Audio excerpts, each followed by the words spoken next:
ಎಲ್ರಿಗೂ ನಮಸ್ಕಾರ. ನಾನು ಹೇಳಿದಾಗೆ ಇವತ್ತು ಮಾರ್ಕೆಟ್ಲು ಸೆಲ್ ಆನ್ ರೈಸ್ ಇತ್ತು. ವಾಟ್ಸಪ್ಪಲ್ಲಿ ಅಪ್ಡೇಟ್ ಮಾಡಿದ್ದೆ.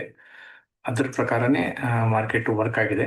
ಸೊ ಯಾಕೆ ಸೆಲ್ ಆನ್ ರೈಸ್ ಅಂದರೆ ಇವತ್ತು ಮಾರ್ಕೆಟ್ ಬೇರಿಶ್ ಇತ್ತು. ಓಕೆ, ಸೊ ಬೇರಿಶ್ ಯಾಕಿತ್ತು, ನಾವು ಯಾವ ರೀತಿ ಟ್ರೇಡ್ ಮಾಡ್ಬೋದಾಗಿತ್ತು ಅನ್ನೋದ್ರ ಬಗ್ಗೆ ಇದನ್ನ ಎಕ್ಸ್ಪ್ಲೇನ್ ಮಾಡ್ತೇನೆ ನಿಮಗೆ. ಟ್ರೈನಿಂಗಲ್ಲಿ ಹೇಳಿದ ಪ್ರಕಾರ ಇವತ್ತಿನ ನಕ್ಷತ್ರ ಏನಿತ್ತಪ್ಪ ಅಂತಂದರೆ ಇವತ್ತು ಮಗ ನಕ್ಷತ್ರ ಇತ್ತು. ಮಗ ನಕ್ಷತ್ರ ಅಂದರೆ bearish, but gap down already ಆಗಿತ್ತು. ಗ್ಯಾಪ್ ಡೌನ್ ಆದಮೇಲೆ ಈಗ ನಾವು ಆರ್ ಎಂ ಗ್ಯಾನ್ ಇಂಡಿಕೇಟರ್ ಹಾಕಿ ನೋಡೋಣ ನಿಫ್ಟಿಯಲ್ಲಿ. ಓಕೆ, ಸೊ ಅದರ ಪ್ರಕಾರ 5 ಮಿನಿಟ್ ಟೈಮ್ ಫ್ರೇಮಲ್ಲಿ ನೋಡೋದಾದ್ರೆ ಇಲ್ಲಿಂದ ಇಲ್ಲಿ ಗ್ಯಾಪ್ ಡೌನ್ ಆದಮೇಲೆ ಎಕ್ಸಾಕ್ಟ್ಲಿ ಗ್ರೀನ್ ಜೋನ್ಗೆ ಸಪೋರ್ಟ್ ತಗೊಂತು. ನಾನು ನಿಮಗೆ ವಾಟ್ಸಪ್ಪಲ್ಲಿ ಮೆಸೇಜ್ ಹಾಕಿದ್ದೆ. ಎಕ್ಸಾಕ್ಟ್ಲಿ 22,470 ಸ್ಟ್ರಾಂಗ್ ಸಪೋರ್ಟ್ ಇರುತ್ತೆ, ಅಲ್ಲಿಂದ ಬೈ ಬರುತ್ತೆ ಅಂತಂದು.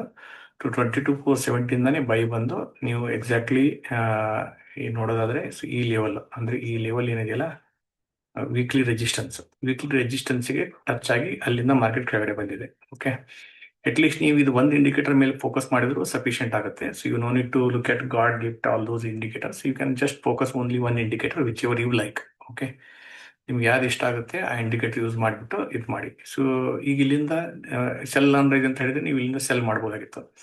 ಸೆಲ್ ಮಾಡಿ ಮತ್ತೆ ಇಲ್ಲಿ 0 ಡಿಗ್ರಿ ಅಥವಾ ಡೈಲಿ ಸಪೋರ್ಟ್ ಹತ್ರ ಬಂದಾಗ ಪ್ರಾಫಿಟ್ ಬುಕ್ ಮಾಡ್ಬೋದಾಗಿತ್ತು.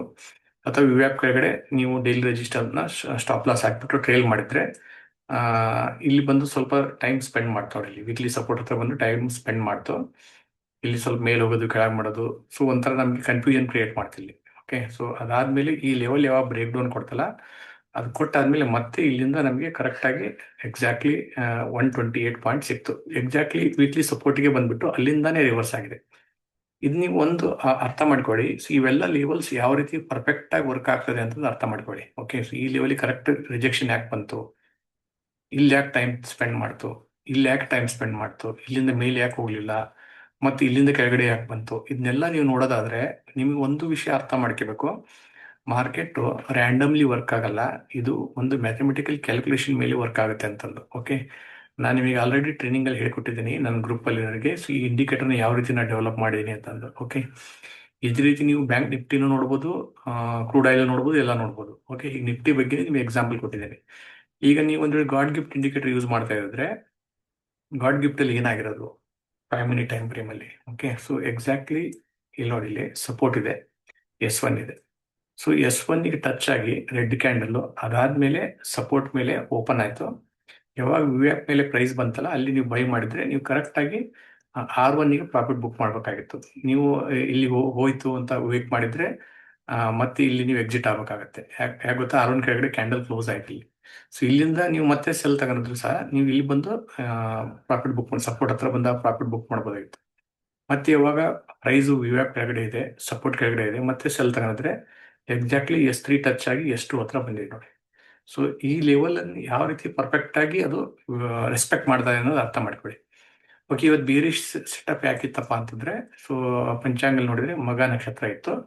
ಮಗ ನಕ್ಷತ್ರದ ಸೆಟಪ್ ಏನ್ ಹೇಳ್ತಾ ಇತ್ತು ಅಂತ ನೀವು ನೋಡಿರ್ಬೋದು ಆಲ್ರೆಡಿ. ನಿಮ್ಗೆ ಆಲ್ರೆಡಿ ಶೀಟ್ ಕೊಟ್ಟಿದ್ದೀನಿ.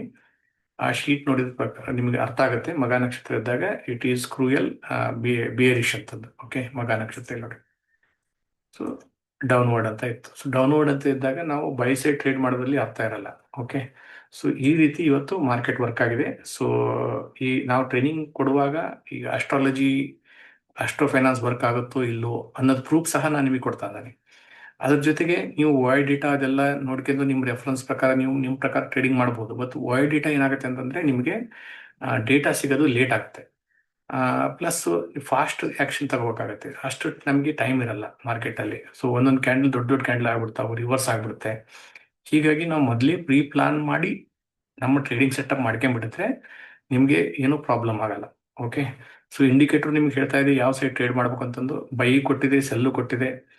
ಅದಾದ್ಮೇಲೆ ಆಸ್ ಪರ್ ನಕ್ಷತ್ರ ಪ್ರಕಾರ ಇವತ್ತು ಡೌನ್ವರ್ಡ್ ಇತ್ತು. ಡೌನ್ವರ್ಡ್ ಟ್ರೆಂಡ್ ಪ್ರಕಾರ ಮಾರ್ಕೆಟ್ ಸಹ ವರ್ಕ್ ಆಗಿದೆ. ಸೊ ಅದನ್ನು ನೀವು ನೋಡಿದ್ದೀರಾ. ಓಕೆ, ಎಷ್ಟು ಪಾಯಿಂಟ್ ಆಕ್ಚುಲಿ ನೀವು ಮೇಲ್ ಹೋದಾಗ ನೀವು ಬರೀ ಸೆಲ್ ಮಾಡ್ಕೊಂತಿದ್ರು ಸಹ ಇವತ್ತು ನೀವು ಬೇರಿಶ್ ಇದೆ ಅಂತ ನಾನು ಹೇಳಿದ್ಮೇಲೆ. ಓಕೆ, ಸೊ ಈ ಲೆವೆಲಿಂದ ಸೆಲ್ ಮಾಡಿದ್ರೆ ಸಹ ನಿಮಗೆ ಆಲ್ಮೋಸ್ಟ್ ಇವತ್ತು 356 ಪಾಯಿಂಟ್ ನಿಫ್ಟಿಯಲ್ಲಿ ಸಿಕ್ಕಿರೋದು. ಓಕೆ, ಆದರೆ ಸ್ವಲ್ಪ ಇದರಲ್ಲಿ ಮೈಂಡ್ ಸೆಟ್ ಪ್ರಾಬ್ಲಮ್ ಬರುತ್ತೆ. ಯಾಕಂದ್ರೆ ಎಲ್ಲರಿಗೂ ಈ ರೀತಿ ಬೋರ್ಡ್ ಕಾಲ್ ಟ್ರೇಡ್ ಮಾಡೋಕ್ಕಾಗಲ್ಲ. ಯಾಕಪ್ಪ ಅಂತಂದ್ರೆ ಇಲ್ಲಿಂದ ಮೇಲೆ ಹೋಗುತ್ತೆ ಅಂತ ನಾವು ಯೋಚನೆ ಮಾಡ್ತೇವೆ, ಸೊ ಇಲ್ಲಿಂದ ಕೆಳಗಡೆ ಹೋಗುತ್ತೆ ಅಂತ ಯೋಚನೆ ಮಾಡ್ತೇವೆ. ಇಲ್ಲಿ ಸಪೋರ್ಟ್ ತಗೊಂಡು ಮತ್ತೆ ಇಲ್ಲಿಂದ ಮೇಲೆ ಹೋಗುತ್ತೆ ಅಂತ ಬೌನ್ಸ್ ಆಗುತ್ತೆ ಅಂತ ತಿಳ್ಕೊಂತೀವಿ. ಸೊ ಇವೆಲ್ಲ ನಮ್ಮ ಅಜುಮ್ಷನ್ ಏನಿದಾವಲ್ಲ, ಅಜುಮ್ಷನ್ ಇಂದಾನೇ ನಮಗೆ ಮಾರ್ಕೆಟಲ್ಲಿ ಲಾಸ್ ಆಗೋದು. ಈ ಅಜುಮ್ಷನ್ ಬಿಟ್ಬಿಟ್ಟು ನೀವು ಕರೆಕ್ಟ್ ವಿವ್ಯಾಪ್ ಮೇಲೆ ಬಂದಾಗ ಬೈ ಮಾಡಿ, ವಿವ್ಯಾಪ್ ಕೆಳಗಡೆ ಬಂದ ಸೆಲ್ ಮಾಡಿ. ಈ ಲೆವೆಲ್ಸ್ ಏನಿದಾವಲ್ಲ ಆ ಲೆವೆಲ್ಸ್ಗೆ ನಿಮ್ಮ ಪ್ರಕಾರ, ನಿಮ್ಮ ರಿಸ್ಕ್ ಅಪೆಟೈಟ್ ಪ್ರಕಾರ ಪ್ರಾಫಿಟ್ ಬುಕ್ ಮಾಡ್ತಾ ಹೋಗಿ. ಆವಾಗ ನಿಮ್ಗೇನೂ ಪ್ರಾಬ್ಲಮ್ ಆಗಲ್ಲ. ಓಕೆ, ಸೊ ಹೋಪ್ ನಿಮಗೆ ಇದು ವಿಡಿಯೋ ಇಷ್ಟ ಆಗಿದೆ ಅನ್ಸುತ್ತೆ. ಇಷ್ಟ ಆಗಿದ್ರೆ ನೀವು ಇದನ್ನ ನಿಮ್ಮ ಫ್ರೆಂಡ್ಸ್ ಜೊತೆಗೆ ಹಂಚ್ಕೊಳ್ಳಿ. Okay, thank you.